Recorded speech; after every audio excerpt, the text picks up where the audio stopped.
You love him, you hate him, it's your boy, Narv. Is he any good? Should you run him? Narv is a pretty decent unit. I would describe Narv as a generalist mage, kind of like how Serenoa is a generalist melee that doesn't really excel in anything, but he has a little bit of everything in his kit. Narv is very similar in this regard. So let's open up your boy's stats and his abilities. So looking at his abilities, his strength is like pretty low. So if he smacks something with his birch rod, it'll deal like, I don't know, like a 30 to a 50 on maxed out hard mode enemies. So you don't want to smack things with him unless it's like a last resort, or if he can help contribute to follow-up attack spam against enemies that are pushing in your backlines. He actually has okay physical defense. It's not the best, but it's not horrible. Some mages have very bad physical defense. His is okay. His magic defense is decent. Some mages have really high magic defense, but in Narv's case, it's decent. It's respectable. It's over 50, so it's like 57. It's almost 60. It's pretty good. So let's look at his abilities. So one thing you might notice right away is every single one of his abilities is at least 2 TP. This is kind of a problem with Narv, but if you're running Julio or Medina, it's mitigated, so like he can always cast things. I would argue that he's actually a worse unit because he doesn't have 1 TP abilities and he needs a battery. Some units don't need a battery, so like Gila, for example, can just keep casting things for 1 TP if she's at 0 and still contribute, to healing, to removing conditions, or to hasting things. So Narv does not have that ability. He also doesn't have any way to gain TP. So like Frederica can get 1 TP per KO. Corentin can get +1 TP per turn from standing on ice. So, alright, so let's look at his abilities. So first we have Whirlwind. Deal wind type magic damage to all enemies within range. So this is an AoE. Change the direction they face. So this ability is okay. It's decent to just turn enemies around so you can get easy backstabs on them with your melee units like Serenoa or Alvora, who are just kind of like team-oriented melee units that can't really move out too far because of their bad mobility, but kind of hang out with the bulk of your forces. So this can be good with them. It's okay. I generally don't use it because there's better options, but it can be circumstantially good. Next, we have Narv's only heal. Well, actually, that's not true. Mystic Beam also heals. Narv's, this is like the heal you get early on. So Narv's basic heal, Sanctuary. So it's an AoE heal. It hits in a plus shape. Narv can heal himself with it, which is nice. He can heal up to 5 targets. So it's a decent healing spell to have as his only heal. Then we have Icy Breath. Deals the same damage as Whirlwind in this case. Let's double check. Okay, I have lightning and fire damage up, so by default these deal the same damage. So it's a basic ice attack, hits in a plus shape, costs 2 TP, freezes the ground. So ground tiles cost 1.2 move to move across, so if there's 5 of them in a row, it'll actually shave off a movement of an enemy. So it reduces movement slightly over time. So it's something to keep in mind. It also reduces accuracy by 10 if any unit is standing on it. So you can kind of debuff enemies, and it'll debuff your allies too, so keep that in mind. But it can kind of debuff movement and debuff accuracy to some degree. But it's good with, Corentin, but it does less damage than fire in most cases. Next we have Spark. So this is actually one of his better spells. I would argue that Scorch and Spark are his best spells, and that Whirlwind and Icy Breath are like circumstantially useful, like for just hitting a weakness or something. But you should generally be Scorching or Sparking. So Spark can paralyze. It has good single target damage. It has like a 30 to 37% chance to paralyze, which is decent. So like roughly a third of your attacks of your Sparks will paralyze an enemy for 2 turns, disabling them and dealing high spike damage. So pretty good ability for the paralyze and the damage. It's really powerful against enemy shield users because of its high base damage plus the fact that you can paralyze them, just kind of shutting them down as they approach. Narv also has Pierce Defenses. Decrease enemy's magic defense for 3 turns when you deal damage to them. So I believe this procs off of smacking them with the rod as well. So any skill, like any damage source that Narv puts out should trigger this. especially magic though. So follow-up attacks will have increased damage, so Narv can kind of open up a boss by putting a magic debuff on it if you're running a team of mages, so this is really good. And then next we have Scorch. So my Spark and Scorch are damage boosted right now. If you look at my weapon, you can see fire damage up, lightning damage up. So these are like as high as it can get, and this is without magic accessories. These are just like whatever accessories I threw on them. So Scorch, it hits in a plus shape, AoE, sets tiles on fire if they are flammable. So that's like oil or grass or other flammable tiles. So this is really good for crowd control with oil, or for just getting in Narvs. Like this is like the biggest damage output, I believe, that Narv can deal for AoE. And then we have extending your reach, +1 range. For command abilities, command ability is any ability in here, so that's what that means. So it's +1 range for all of your spells, so that's all you need to know. And then you have Mystic Beam. So this is a damage/heal spell. It costs 4 TP, which is on the higher end. So if you're not running Medina and Julio, I just like made up a name. If you're not running those two or one of them, this is a hard spell to get off. And then if Narv casts this, you're going to be waiting a turn, very likely. Because generating TP when you can't generate TP, like you just have to like pass turns, is very hard to do. So if Narv doesn't have Julio or Medina, and Narv is casting a spell each turn, you are going to quickly run out of TP, and you're going to have to wait like a turn just to be able to cast a 2 TP spell constantly. So Narv needs a battery, for sure. But Mystic Beam, it is a good ability. It deals decent damage. It deals non-elemental magic damage. So the reason why that can be good is some enemies have elemental damage resistances.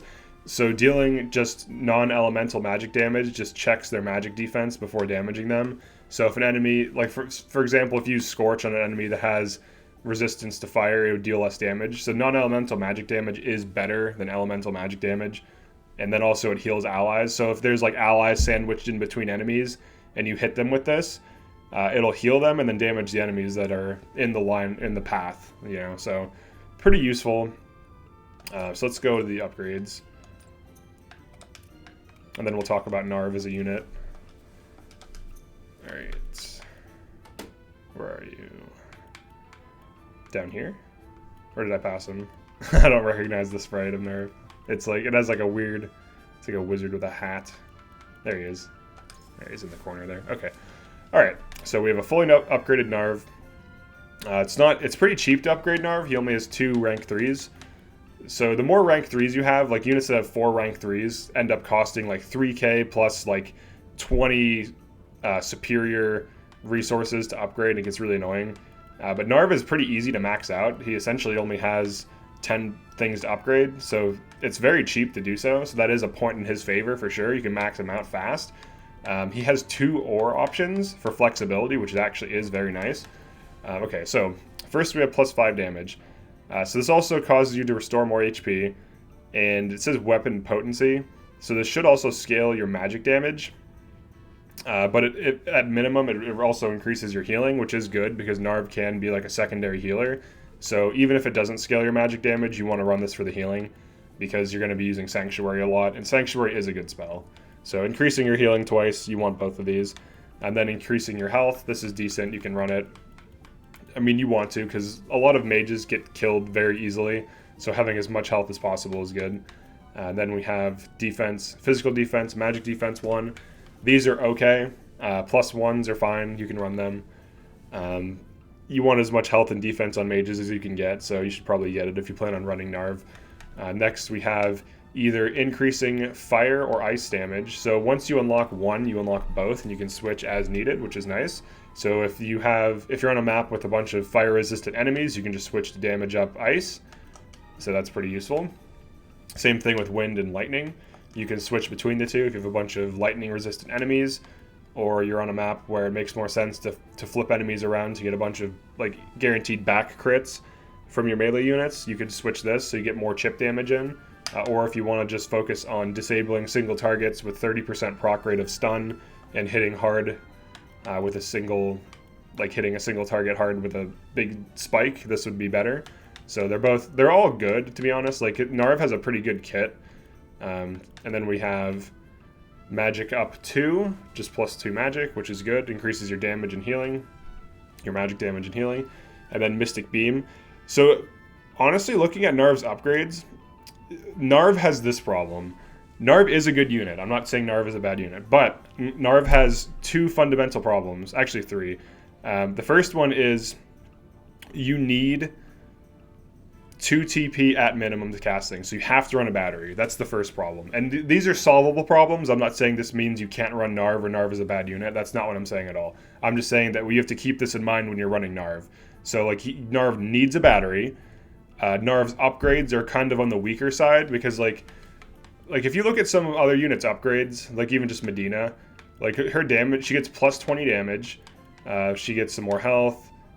Physical defense 1 and 2, speed 1 and 2. Speed is so much better than other stats. Like speed is like one of the best things. I think she even gets +1 move, and then she can like get higher luck, which is whatever because she's not really going to be smacking things. But just between the move and the speed, that's pretty good. So like comparing that to like Narv, and then let's actually pull up Frederica, or even Azana. So like look at Azana's abilities. She gets magic +1, magic +2, so +3 total. She gets, I mean, this spell is okay, but she gets TP reductions, so she can cast things for 1, so it helps her be more efficient. Deal more damage during a thing, increase some physical defense, which is huge. But I mean, comparably, like she gets more magic and she gets TP reductions. So that's kind of what I wanted to point out. Let's pull up like Frederica for comparison. You can see here, I just got Maxwell. I need to get the stupid materials to upgrade him so I can finally start running him. But you can kind of see here, we're getting there. And then some of these I'm missing, like indestructible stones. But the rest I have, so. All right, Frederica. So she just gets fat damage, and then she gets more damage. And then she gets TP from killing things. And then she also gets she gets more damage from standing in fires. And then, this ability is okay, but she gets +3 magic, and then she's all about damage. But Narv has like okay, like I would say his upgrades aren't the best, so that's probably why it's so easy to upgrade him. It's so cheap to do so. So that's his second problem. And his third problem is that he can't generate TP on his own. So he has the high casting costs, he has the kind of subpar upgrades, and then he has the inability to manage TP. He has no TP reduction passives, and he has no TP gain passives. So both of those are ways to manage TP, and unfortunately, what he gains in flexibility, he loses in specialization. So he is a generalist unit that can fit into any comp and can help contribute to damage, shutdown, and healing to some degree, but he doesn't excel in anything. So let's just run like a quick little battle with him, just to kind of show his spells. I'll just run this one just to show his spells, because he's a very simple unit. For mages, you always want to keep them away from multiple enemies. You don't want enemies to be able to get follow-up attacks on them. You don't want enemy archers to be shooting them from high ground. Here, let's like turn off a bunch of these units so I can focus on Narv. I'll run a battery too, just so you can see. Let's run Julio. Alright. You never want enemy melee to be near your squishy mages. So one big argument in favor of units like Roland is that you can use Roland defensively, and he can hit multiple targets and deal good damage, but he is significantly more durable than a mage. There was, like in the one video I showed Roland, and it's called Roland Damage Carry, or is Roland Bad, and the thumbnail says Damage Carry. You can literally see Azana getting one shot by X Harm, like the boss. He just straight up hits her for like 427 from full health. He just one-shots her. So like she's an AoE. I mean, she's not an AoE mage, but if she was Frederica, she would also have been one-shot. So the problem with mages is that while their range in AoE is great, when they are pushed and when an enemy gets in your back ranks, they can die very rapidly. So the upside of units like Roland is that, or the upside of a unit like Roland, is that he can tank and deal AoE damage. He can take a few hits before, dying, and that's pretty useful. Now, obviously, depending on how you play and what you're doing, that can be a good or bad thing if you want tanking or if you want more damage, because generally mages are more damage-oriented, but they're more fragile. So, okay, so let's look at all these abilities just really quick, just to wrap it up. All right, so Mystic Beam. So Mystic Beam is a good ability.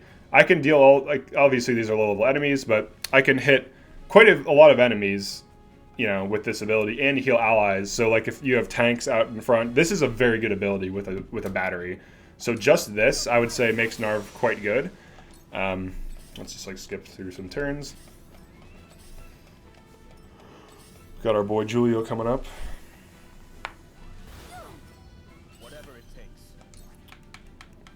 Let's inherit. You shall inherit the earth, my brother. Inheritor. So the upside of Narv is all of his spells are good.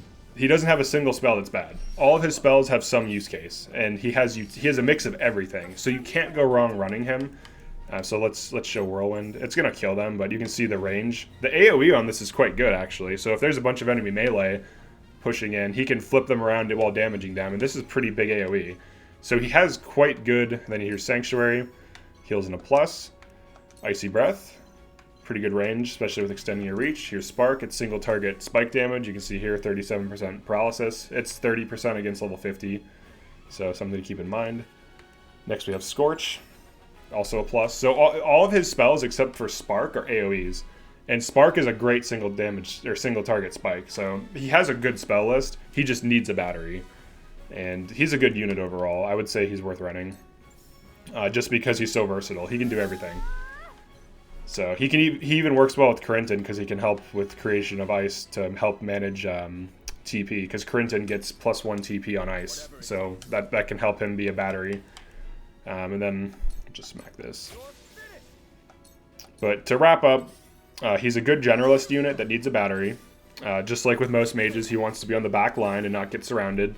And he wants to be, you know, kind of close enough to cast spells on things. Generally, he's going to be casting spells on enemy melee, because if he's casting spells on things like archers, unless the archers push up, he's probably at risk for getting killed by enemy mage archer combos. So what that means is, like, or what I mean by that is, if there's like one or two enemy archers that can hit him and a mage, depending on the turn order, that could be a dead mage. So you have to be really careful with your mage positioning so that you don't overextend and get dropped. So that's pretty much it for Narv. He's a good generalist, good spell list, needs a battery. That's the takeaway.